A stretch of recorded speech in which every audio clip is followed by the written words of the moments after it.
ഒരു ടെൻഷനായി. എന്താ ടെൻഷൻ? തൻ്റെ കുഞ്ഞിനെ ചുറ്റിപ്പറ്റി എന്തൊക്കെ അപകടങ്ങൾ നടക്കുന്നുണ്ട് അല്ലേ? യശോദയ്ക്ക് ഇതൊന്നും അങ്ങോട്ട് മനസ്സിലാവുന്നില്ല. കാരണം എന്താ?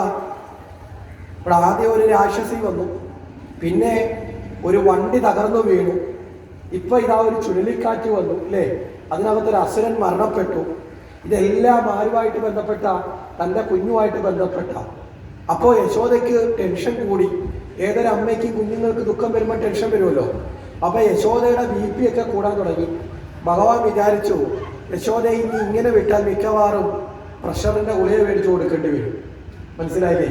അപ്പൊ ആ അവസ്ഥയിൽ നിന്ന് ആരെ രക്ഷിക്കണം? അമ്മയെ രക്ഷിക്കണം. അമ്മയൊന്ന് റിലാക്സ് ചെയ്യിക്കണം. അതിനുവേണ്ടി എന്ത് ചെയ്തു? ഭഗവാൻ മണ്ണ് വാരി തിന്നുന്ന ഒരു ലീലയാടി.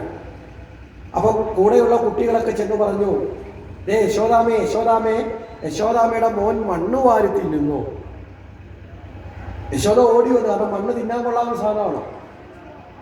ആണോ? ഒരിക്കലുമല്ല. യശോദ ഓടി വന്ന് വാ പിടിച്ചു തുറന്നു. ഇവിടെ ഭഗവാനും ആഗ്രഹിച്ചതാ. എന്തിനാണ്? അമ്മ പേടിക്കണ്ട അമ്മേ, അമ്മ വിചാരിച്ച കണക്ക് ഞാൻ അത്ര നിസാരക്കാരനൊന്നും അല്ല.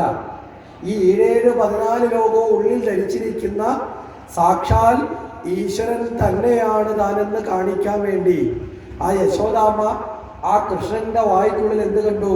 സൂര്യനെയും ചന്ദ്രനും ഈ പ്രപഞ്ചം മുഴുവൻ കണ്ടു. പക്ഷേ അങ്ങനെ ആ ബോധത്തിൽ യശോദാമ്മയെ എപ്പോഴും നിലനിർത്തിയാൽ പിന്നെ ഈ കുഞ്ഞിനെ വാരിയെടുക്കാനും മുല കൊടുക്കാനും യശോദയ്ക്കൊരു വിഷമം വരും ഇല്ലേ? വരത്തില്ലേ? തൻ്റെ കുഞ്ഞേതോ അത്ഭുതമുള്ള കുഞ്ഞാണെന്ന് വിചാരിച്ച പിന്നെ അമ്മമാർക്ക് സ്വന്തം കുഞ്ഞിനോട് അടുക്കാനും ഒരു ചെറിയ വിഷമം വരത്തില്ലേ? അതുകൊണ്ട് അമ്മയുടെ ടെൻഷൻ മാറ്റി. അത് കഴിഞ്ഞ് അമ്മയെ വീണ്ടും പഴയ കണക്കാക്കണം. എന്ത് ചെയ്തു? ആ അമ്മയുടെ മനസ്സിൽ നിന്ന് അമ്മയ്ക്ക് തോന്നി, എനിക്ക് തോന്നിയതായിരിക്കും, അല്ലാതെ എങ്ങനെയാ കുഞ്ഞിൻ്റെ വായിൽ ഇതൊക്കെ കാണുന്നത്? മനസ്സിലായോ? ഒരു തോന്നലാണ് എന്ന നിലയിൽ യശോദയുടെ ഈ ഓർമ്മയെ എന്ത് ചെയ്തു? ഭഗവാൻ ഒന്ന് മറച്ചു. അപ്പോൾ യശോദയൊന്ന് റിലാക്സ് ചെയ്ത് ഭഗവാൻ അപ്രകാരം കൊടുത്ത